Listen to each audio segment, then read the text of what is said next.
Well, it's Monday, the 25th of August 2025. A very good evening to you and welcome to Science TV Prime News. My name is Chris Mololo. Our sign language interpreter is Gideon Minor, and now straight to our top stories tonight. The Presbyterian Church of East Africa, that's PCEA, Kariobangi South Parish, hosted an extraordinary and a moving Sunday service yesterday conducted entirely in sign language as a profound gesture of embracing inclusivity for persons with disabilities, particularly the deaf community. The service broke traditional norms as all elements, the opening hymns, community announcements, and the main sermon were delivered visually with interpreters translating spoken word into sign language, and notably with the main delivery itself being in sign language. The initiative was part of the church's intentional effort to create a fully welcoming environment where all members, regardless of their physical abilities, can participate equally in worship. This commitment specifically addresses the common isolation faced by the deaf and hard of hearing individuals in many mainstream faith institutions. Leo tulikuwa tunasherehekea watu walio na ulemavu, watu wa tabaka mbalimbali, na tunasikia tumeheshimika. Kanisa yetu imeweza kuwashughulikia hao watu wote. Hatupigi maendeleo ikuje, lakini ni lazima community ihusishwe katika hayo maendeleo. Kama serikali inaheshimu sheria, wacha ifanye kama vile sheria imesema. Katika article 10 ya constitution inaongea mambo ya public participation. Church have defended this land from the time it was given. So now si wakati wa kuja kuchukua bila kuhusisha watu wa Rugai.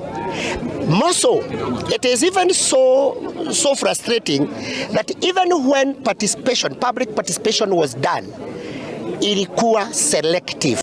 Tukue calm as we advance our agenda ili to protect 152 acres. There is no like 6 acres or 10 acres. We are defending everything. Nani amewapatia ruhusa? Tuliitwa kwa public participation, bado community iko involved. Kama sisi inajengwa kwetu, watu wa viwanja wa vijana hapo wasi.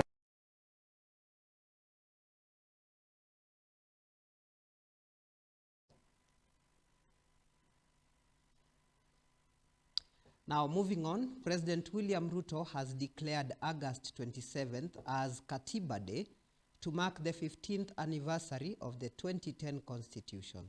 The head of state said the commemoration will promote civic engagement and remind Kenyans of the progress made since adoption of the historic law. In a proclamation issued on Monday, August 25th, President Ruto directed government institutions, schools, and Kenyan missions abroad to organize civic activities that will renew commitment to constitutional values. He described the occasion as a chance for citizens to reflect on the duty to obey, protect, and implement the supreme law. The president noted that the 2010 Constitution was a turning point in Kenya's governance, ushering in devolution, protection of rights and freedoms, citizen-centered leadership, and a shared vision for a just and equitable nation.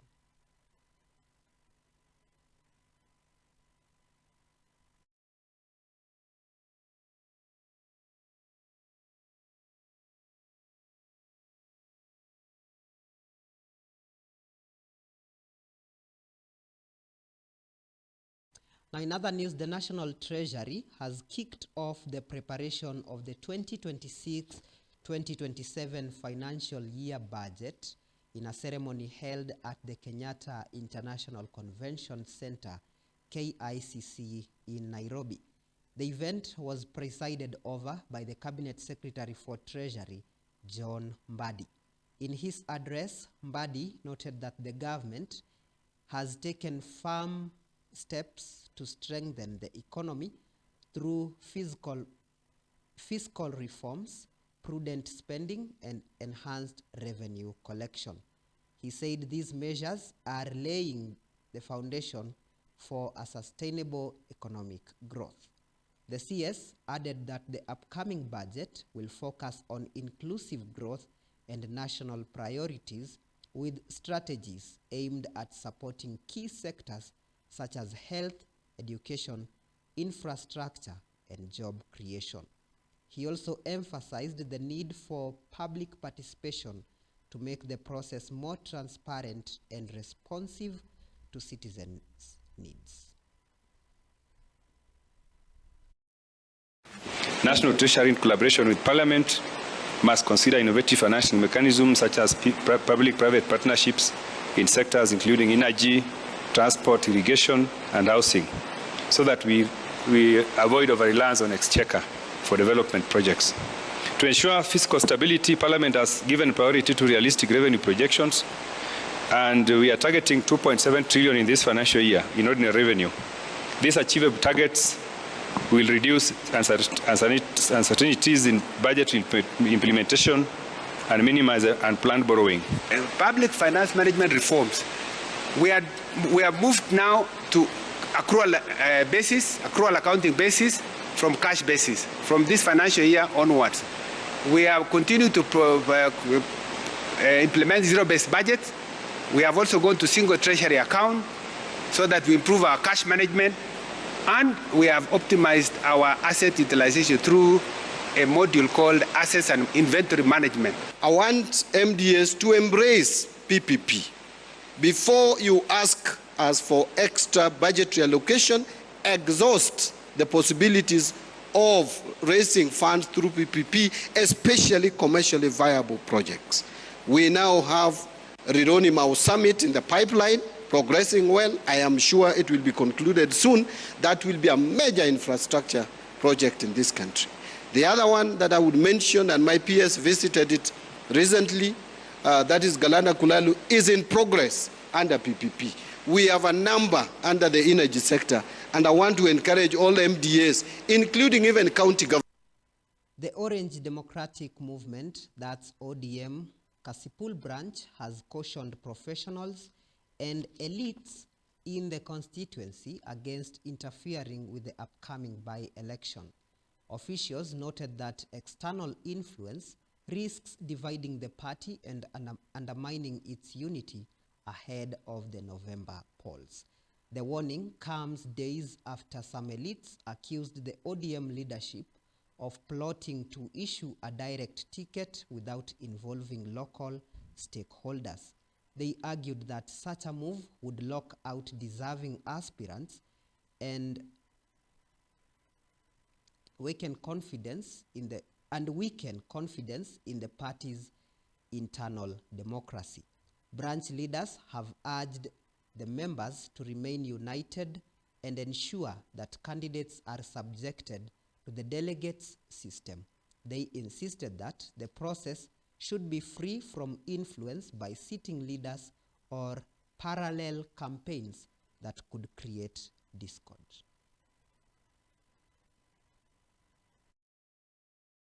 ODM has got structures, and we have to follow the structure clearly. Number two, anybody who is ambaye anataki chairperson ya ODM ambaye ni Gladys Wanga, Homa Bay,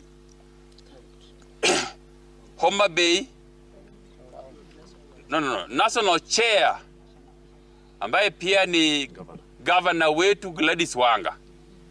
Hakuna hata siku moja amekuja hapa Kasipul eti ana kampenia mwingine. Wale wote ambao wamesimama, kila mtu aendelee na kampeni yake, kama bado tunasubiri chenye itatokea kule Orange House. That the party ticket is already issued to a preferred candidate is neither here nor there. The party organs have the constitutional mandate to pick a candidate by 1, nomination, 2, issuance of direct ticket, 3, consensus, then 4, through delegate system. The force trying to enforce a candidate on them. Yes. And this is exactly what they don't want. Yes. We don't want. They are appealing to the apex of ODM. Correct. To ensure that we have a free and fair nomination, yes, so that the electorate gets the best candidate out of it. Yes. Yes. And what is disappointing? Elsewhere, police in Kikuyu, that's Kiambu County, have opened investigations after the body of a man was discovered along the Nairobi-Nakuru highway in Muthiga area. The victim, whose identity has not yet been disclosed, was found lying outside his vehicle with visible injuries, sparking shock among residents who were first on the scene. Witnesses reported that the man appeared to have sustained multiple stab wounds, suggesting he may have been attacked before being left by the roadside. The discovery has raised fears of rising violent crime in the area, with locals urging authorities to step up patrols and ensure the safety of road users. Kikuyu DCI Chief Omondi Ogola confirmed that detectives have already begun a probe to establish the circumstances surrounding the killing and track down those responsible. He added that the body has been transferred to the PCEA morgue in Kikuyu for preservation and a post-mortem as investigations continue.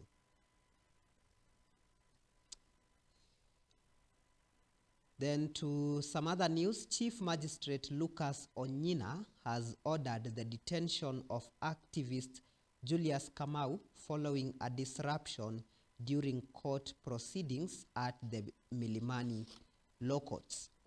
The incident occurred on Monday when Kamau allegedly interrupted an ongoing session, prompting the magistrate to call for his immediate arrest.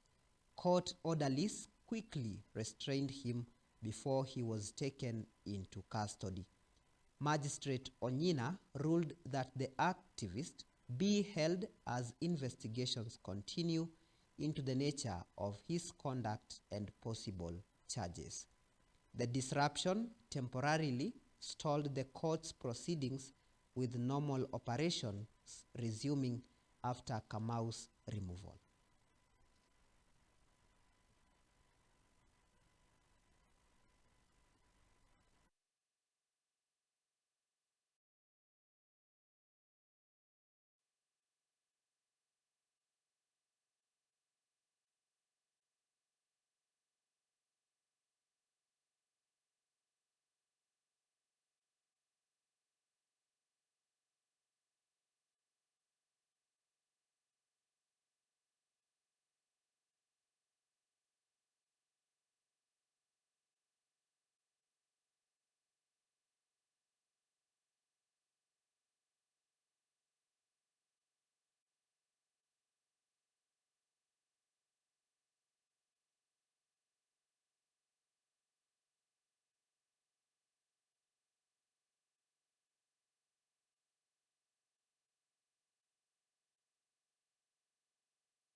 Are now embracing peace and farming, choosing to drop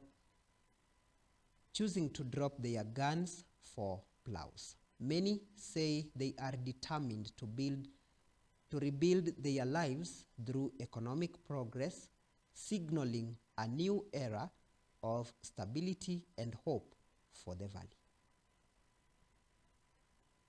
Fanya kazi apata kuwe na masosano yoyote, kila mmoja atakuwa na pesa mfukoni, kwa sababu mahali tulisema tulitoka umaskini, na sasa mahali penye tunaenda kuweka pesa mfuko. Pia hata pia Pokot na Baringo waweke pesa mfuko ili wapate wasaidie pia watoto yao, na hata wale wameseka wapate pia kuwa na chakula, kwa sababu bila chakula inaleta msoso, inaleta uwizi, inachangia banditry sana. The issue of contract farming, these farmers have also embraced the issue of contract farming. farming, and through the collaboration with other partners, especially the county government of Elgeyo Marakwet, they have been able to get a contract farm with the EABL, that is Kenya Breweries, to ensure that all the produce from the valley end up in Kenya Breweries and also Kenya Seed as part of the seed.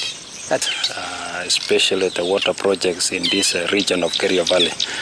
This is an initiative that the government has put a priority to utilize water in the region for agricultural small-scale holders.